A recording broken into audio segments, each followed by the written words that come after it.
Good evening and welcome to TC Network. I am Tingnay Team Haukip, bringing you today's news. Today's top headlines include ADCC and KSO jointly carried out an eviction program today at Community Market Peace Ground, says doesn't serve its purposes. VDF urged government to prioritize honorarium before implementing transfer at vulnerable areas. News in details. Eviction of the community market in Tuibong Peace Ground was carried out today at 10 a.m. The eviction program was led by the KSO Churachandpur and assisted by ADCC and TAYC. A prior eviction order has been issued on the 12th of July 2024 by the KSO, asking the shop runners as well as inhabitants who unlawfully occupied the area to dismantle their shops and shelter. The unlawful occupants of Peace Ground are given a 3-day chance to dismantle and seize, but there are few who do not pay heed to the order, and hence forced eviction was carried out upon them today by a joint team of KSO, ADCC and TAYC, where the settlements were pulled down using a JCB. T. Letminlin Haukip, President KSO Churachandpur, told the media that the community market was established last year, especially for the IDPs to run small business and earn their livelihood. But with time, this community market had borne more negative reputation, even though it was meant for the good. It has become a set for selling alcohols and other intoxications, tarnishing the name of those who had established it with good intentions. Hence, after much consideration, we had decided to dismantle the good-for-nothing market shed and are planning to invest it in something more beneficial for the public, he said. The eviction program is jointly carried out with the ADC, who offered a JCB and a tipper truck, and the KSO and TAYC had given all the needful handy help. The eviction program went smoothly and was also assisted by the town EO, who was present in the ground along with the area youth clubs. The Tuibong Youth Club, on the other hand, took advantage of the situation, and with the help of the ADCC JCB, they leveled the main football ground of Peace Ground and also reconstruct and cleared up the drainage so as to prevent water from flowing into the ground. The main reason for making drainage is to prevent the entry of vehicles into the football ground, since some people can be seen practicing how to drive in and around the ground, which results in creation of unwanted potholes in the football ground. TAYC would like to remind the general public to not practice driving in the main football ground again. Reacting to the State Cabinet's decision taken on July 12 regarding the inter-district transfer of VDF personnel, Taubal District VDF Welfare Association has stated that the Cabinet should prioritize increment of the honorarium before implementing any orders related to transferring of VDF. In a statement, the association expressed that the State Cabinet should have discussed the need to enhance honorarium of VDF personnel, considering the huge responsibilities they are shouldering. Had the government addressed this issue, VDF members would be more than willing to sacrifice their lives in the line of duty to protect the lives and property of the people. Unfortunately, there was no mention of an honorarium increase during the cabinet meeting, wrote the association. The statement also maintained that if the state government expects the VDF to make such sacrifice during any crisis situation, including the present one, it must recognize the value of their lives and stop portraying the VDFs as duty negligent.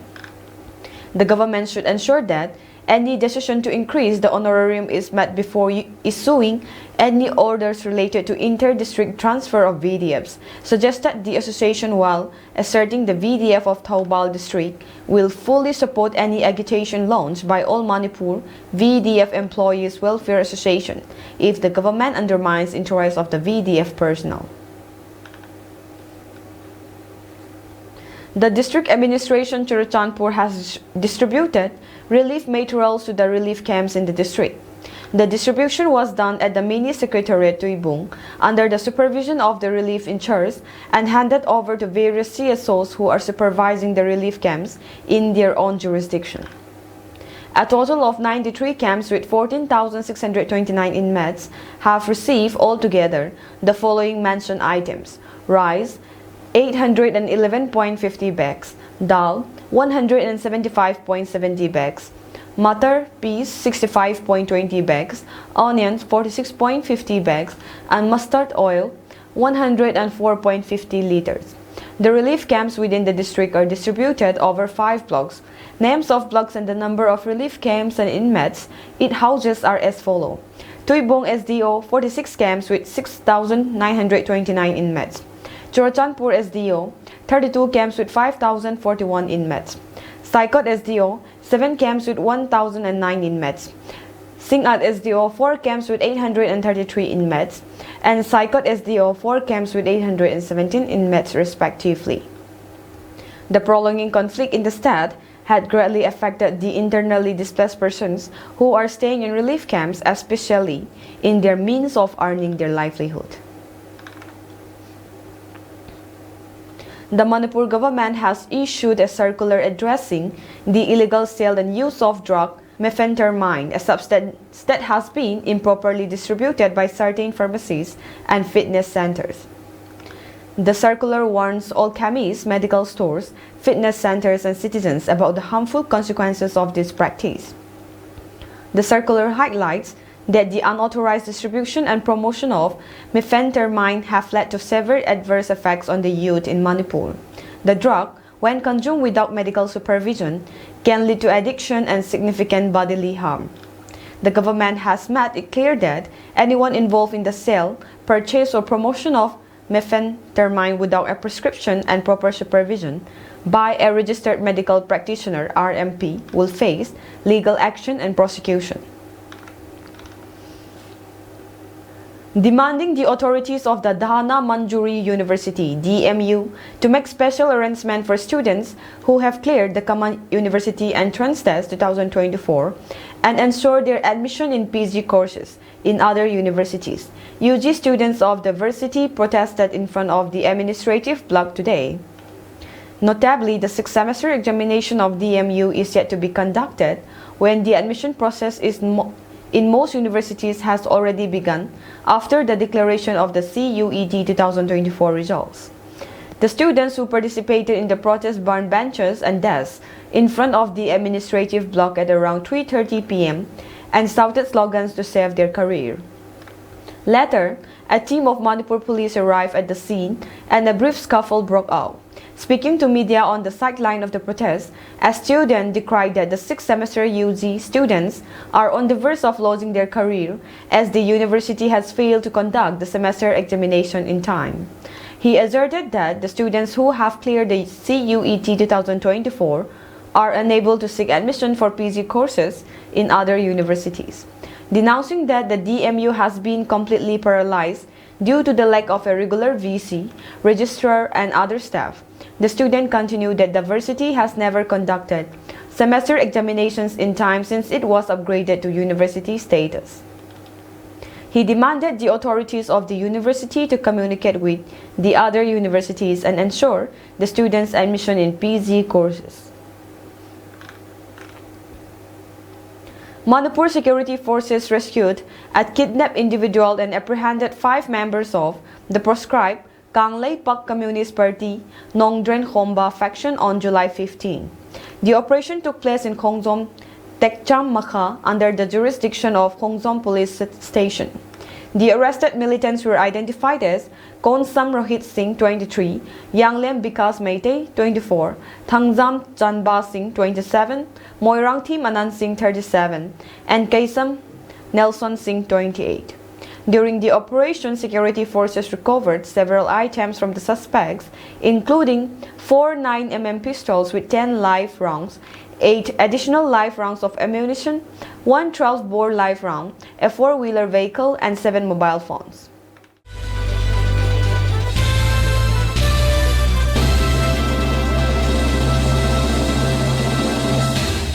Four Army personnel, including an officer, a cop, were killed during an encounter with heavily armed terrorists in Jammu and Kashmir's Doda district on Monday. The attack was claimed by Kashmir Tigers, a shadow group of Pakistan-backed terrorist group Jaish-e Mohammed (JEM). General Upendra Dwivedi, COAS, and all ranks of Indian Army conveyed their deepest condolences to the brave Captain Brijesh Thakpa, Nek D. Rajesh, Sepoy Bijendra, and Sepoy Ajay Naruka, who laid down their lives in the line of duty while undertaking a counter-terrorist operation in Doda in order to ensure peace in the region, the army said in a statement. The encounter took place when the troops of Rashtriya Rifles and Special Operations Group, SOG of the Jammu and Kashmir Police, launched a joint cordon and search operation at Dari Gote Urarbagi in Desa Forest Belt, some 55 km from Doda town, late Monday evening.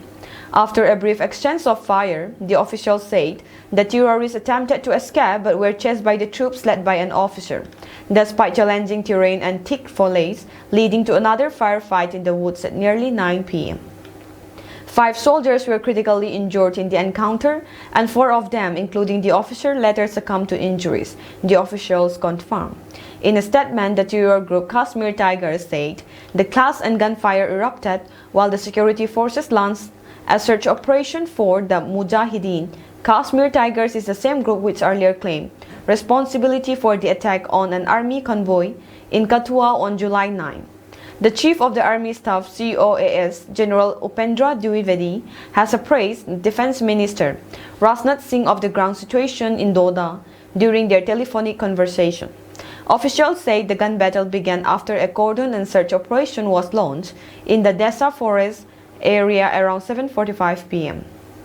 Security personnel suffered injuries during the exchange of fire, which initially lasted for over 20 minutes. The injured were evacuated to hospital and their condition was stated to be critical, officials said on Monday.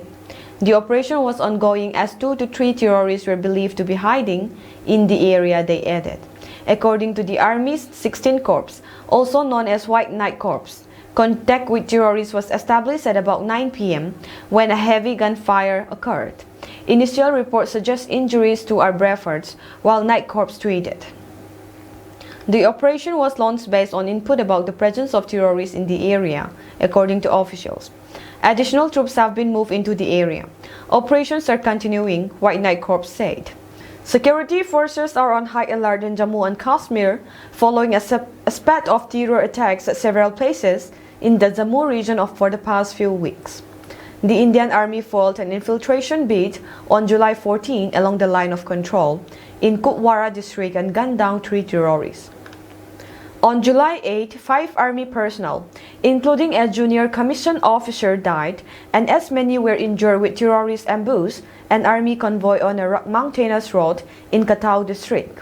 On July 6, 6 terrorists were shot dead by security forces in twin gunfights in Kulgam district.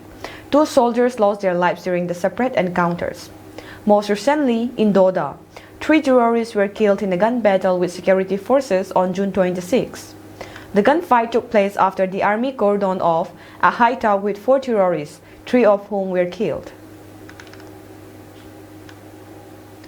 Despite the ongoing Ukraine war, Russia has been gradually regaining its position as one of the top preferred destinations for Indian medical students. The fact came to light recently when, on the occasion of Prime Minister Narendra Modi's visit to Russia, Dr. Ashok Patel, the Indian students' representative at Orenburg State Medical University, told PTI that there is a rise in the number of Indian students opting to study medicine in Russia. He mentioned that though most Indian students opted for China or Ukraine to study medicine, now they are choosing Russia. About 15,000 Indian students are pursuing medical studies in Russia. Most of Indian students used to study in China and Ukraine, but due to the current situation, the students are now heading to Russia. The visa process has been simplified. Now the studies are happening in English medium. The pass-out ratio has increased. There are no race regime here, Dr. Patel told the PTI. Highlighting the strengthening ties between India and Russia, Oleg Osipov, director of the Russian House in New Delhi, told news agency ANI that there are around 25,000 to 300,000 Indian students in Russia. He emphasized the historical linkages and significant contributions of Indian graduates in various fields after returning to India. Indian students are always welcome in Russia. They have occupied important positions in the economy, medicine, education, and other spheres, stated Osipov. He also mentioned that, apart from medicine, Indian students also have access to a wide range of study options such as physics, medicine, chemistry, psychology, philology, and aerospace technology. Traditionally, Russia, since the Soviet days, remained a top study abroad destination for Indian medicine students. However, in recent years, the cheaper options of studying medicine in China and Ukraine made them more attractive. The Congress Party on Tuesday came down heavily on the ruling Bharatiya Janata Party after an encounter in the Doda district of Jammu and Kashmir resulted in the deaths of 4 army personnel, including a major rank officer, on late Monday night. Leader of opposition in the Lok Sabha, Rahul Gandhi, took to social media platform X to condemn the BJP for what he termed as wrong policies that, according to him, were responsible for the continuous loss of lives in the troubled region of Jammu and Kashmir. Gandhi described the incidents as sad and worrying, emphasizing the need for accountability. It is the demand of every patriotic Indian that the government should take full responsibility for the repeated security lapses and take strict action against the culprits who harm the country and the soldiers, Gandhi wrote on X. These repeated terrorist attacks are revealing the poor condition of Jammu and Kashmir. Our soldiers and their families are bearing the brunt of BJP's wrong policies, he added. The recent encounter in Doda comes just a week after a similar terrorist ambush in the remote Machedi forest belt of Kathua district in Jammu, which claimed the lives of 5 soldiers and injured several others. The spat of terror attacks in Jammu division has prompted police and security forces to launch extensive joint combing and search operations. It has also led to renewed concern over militancy now entering into the Jammu region, which historically was considered safer compared to the neighboring Kashmir region. Gandhi, however, wasn't the only one to issue condemnation. Congress President Mallikarjun Kharge also expressed his condolences on X and also criticizing the ruling Narendra Modi government for its perceived complacency. The Modi government is acting as if everything is business as usual, and nothing has changed, Kharge wrote. He highlighted the increasing frequency of attacks in the Jammu region and urged the center to prioritize national security. Congress General Secretary Jairam Ramesh also took a strong stance, questioning Prime Minister Modi's previously made assurances. We must demonstrate an effective collective response, cutting across political parties. The question must also be asked, what happened to all those grand claims made by the self-anointed non-biological PM and the self-styled Chanakya? Ramesh remarked. Priyanka Gandhi Vadra, Congress General Secretary, also conveyed her condolences and extended her support to the families of the fallen soldiers. According to PTI, Monday night's encounter marked the 3rd significant incident involving security forces and terrorists in the Doda district over the past 3 weeks. Defense Minister Rajnath Singh's office confirmed that he has been in communication with the Chief of Army Staff and is being kept informed about the ongoing anti-terror operations in the area. At least 6 people died and several others were injured after a speeding truck rammed a stationary bus on the Ahmedabad-Vadodara expressway near Anand town in Gujarat during the wee hours on Monday. Media reports claim that while 5 died on the spot, 1 succumbed to injuries in a hospital. According to an Indian TV report, 3 women and the driver of the bus were among the casualties. The injured persons are undergoing treatment at the hospital. The accident took place near Chikodra village in Anand district at around 4:30 a.m. when the Ahmedabad-bound private luxury bus had pulled over on the roadside after one of its tires burst. While the tire was being changed, the passengers had alighted the vehicle and were waiting on the road. A speeding truck hit the bus at its rear end, an officer from Anand Rural Police Station told PTI. The identity of the deceased was yet to be established. In another accident, a Maharashtra State Road Transport Corporation bus which was traveling from Alibag to Panvel overturned near Raigad, the ANI reported. Out of 40 to 45 passengers, reports suggested at least 4 were injured. The affected passengers were rushed to the nearest hospital. Police personnel from Poyan police station of Raigat evacuated the passengers.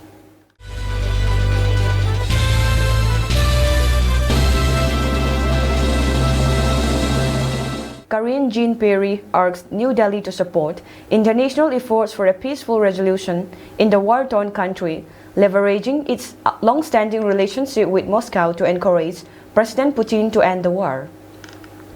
Further, speaking about the war, she emphasized that it is crucial for all allies, including India, to support efforts towards a peaceful resolution in Ukraine.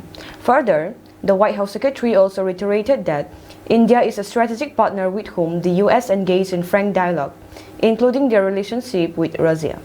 India is a strategic partner with whom we engage in full and frank dialogue, including their relationship with Russia, and we have talked about this before. So we think it's critical that all countries, including India, support efforts to realize an enduring and just peace when it comes to Ukraine.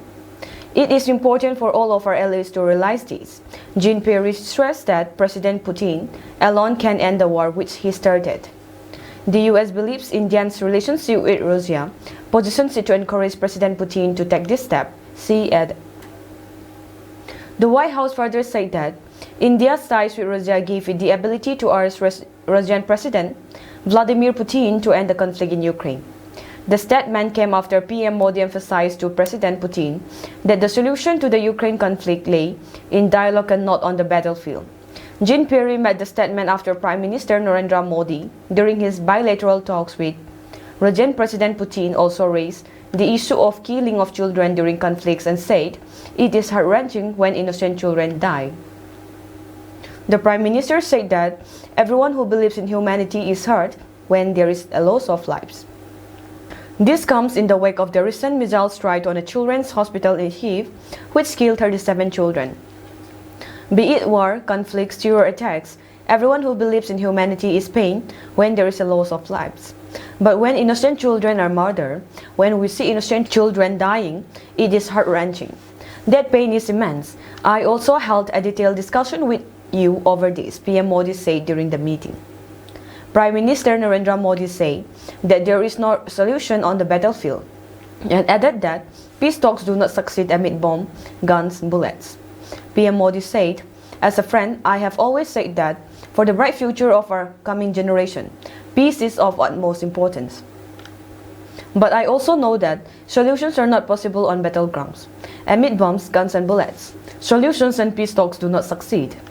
We will have to follow the path of peace only through talks."